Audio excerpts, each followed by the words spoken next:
All right, let's get right into it. As a leader, you pour countless hours into crafting that perfect strategy, that brilliant new initiative. But then, it just hits a wall.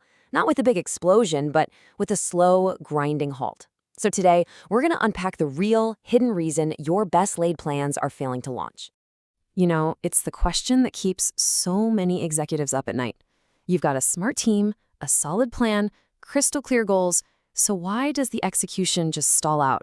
Why does a project that everybody agrees is important just fizzle out? Well, the answer is actually surprisingly simple, but it's incredibly profound. It's not about your team's commitment or even the quality of your idea. According to strategist Sekhar, the real culprit is friction. Just the single, powerful force that quietly sabotages our best intentions. And this brings us to what's often called the execution gap.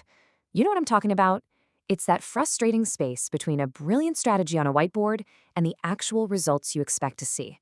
It's the gap where all that great momentum just seems to die. Now, here's what's so interesting. We almost always misdiagnose the problem, right? We think it's a lack of motivation, or maybe the team just isn't bought in.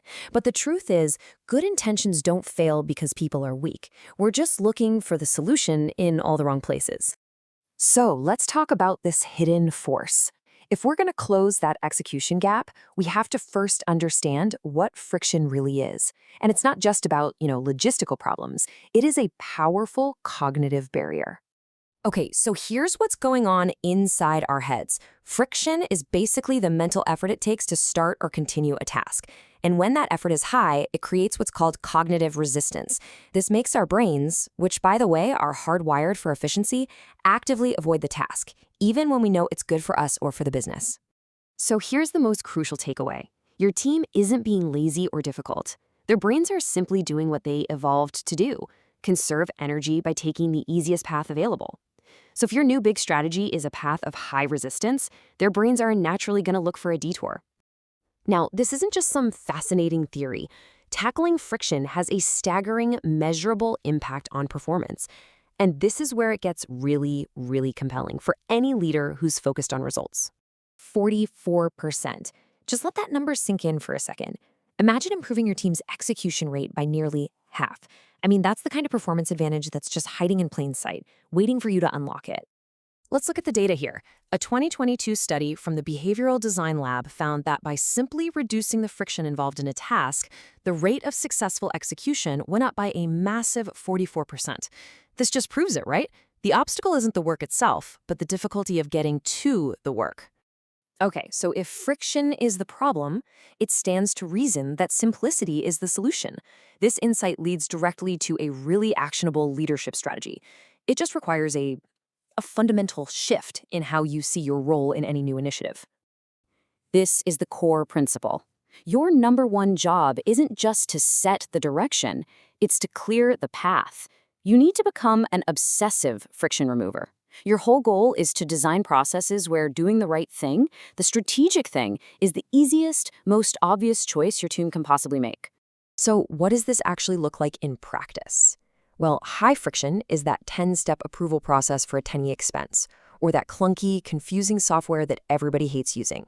Low friction, on the other hand, is a one-click decision, a clear and simple interface, or an automated report. It's about hunting down and eliminating needless complexity everywhere you find it. So how do you even start? Well, you don't need some massive reorg or a new expensive tech platform. You can start identifying and removing friction right now with two simple but incredibly powerful questions. Think of this as your own personal friction-cutting toolkit. The first question is your diagnostic tool. You should ask it of your team and ask it of yourself. What is making this harder than it should be? This question literally gives people permission to point out the bureaucratic hurdles, the confusing steps, and the operational drag that everyone feels but nobody ever talks about. And the second question, this one creates immediate momentum. How can I reduce one step today? See, this isn't about trying to fix everything at once. It's about finding one small, frustrating step in a process and just eliminating it right now. That bias for action creates this amazing, virtuous cycle of simplification. So let's just quickly recap the big ideas here. First, strategic failures are usually due to friction, not a lack of commitment.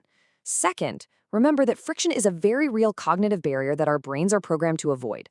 Third, the data is clear. Removing it can boost execution by that incredible 44%. And finally, your most critical job as a leader is to be a friction remover. Make the right path the easiest path. And that brings us to our final question. And this one isn't for me to answer, it's for you. Take a look at your team's most critical project right now. What is one small, unnecessary hurdle, one confusing step, one annoying piece of friction that you can remove for them before you leave the office today?